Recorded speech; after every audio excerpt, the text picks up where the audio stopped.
இன்றைய சிந்தனை. வாழ்க்கையிலே எங்களுடைய எதிர்பார்ப்புகள் மிக முக்கியமானதாக இருக்கும்.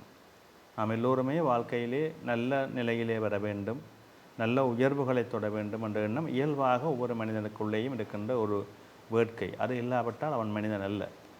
தன்னுடைய தொழில் சார்ந்து, தன்னுடைய குடும்பம் சார்ந்து, தன்னுடைய கிராமம் சார்ந்து ஒரு நல்ல நிலையிலே இருக்க வேண்டிய ஒரு சூழல் பெற வேண்டும் என்கின்ற எண்ணம் இயல்பாக ஒரு மனிதனுக்கு இருக்க வேண்டிய எண்ணம். அதற்கான போராட்டம், அதற்கான முயற்சி உண்மையிலேயே வரவேற்கப்பட வேண்டிய ஒரு விடயம்.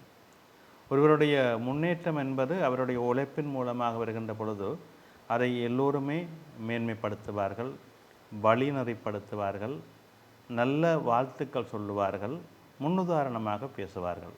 இவர் எப்படி தன்னுடைய முயற்சியிலே முன்னுக்கு வந்திருக்கின்றார் என்பது. அந்த முயற்சி என்பது பல தடைகளை தாண்டி வர வேண்டிய ஒரு சூழலை கொடுக்கும். எப்பொழுதுமே எல்லா அனுகூலங்களும் எங்களுக்கு சார்பாக இருக்கப் போவதில்லை. நாங்கள் ஒரு இடத்திலே முன்னேறி வர வேண்டுமென்றால் பல படிகளை தாண்டி வர வேண்டும். அந்த படிகளிலே முட்கள், கற்கள், வேதனைகள் என்று பலவற்றை தாண்ட வேண்டிய ஒரு சூழல்கள் இருக்கும்.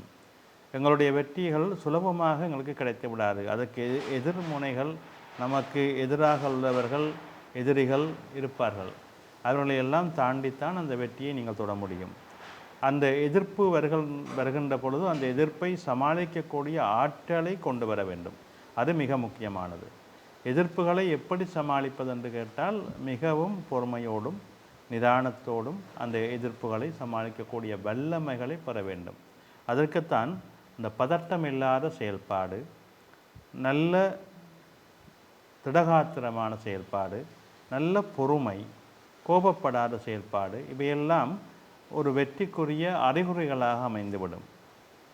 நாங்கள் நிதானத்தோடு செயல்படுகின்ற பொழுது அது எங்களுக்கு முழுமையான வெற்றியை கொடுக்கும், நல்ல சிறப்பை கொடுக்கும், நல்ல மேன்மையை கொடுக்கும். எனவே நாங்கள் ஒவ்வொருவரும் அந்த உயர்வை, வெற்றியை பெறுவதற்கு வழி சமைக்க வேண்டும். நன்றி.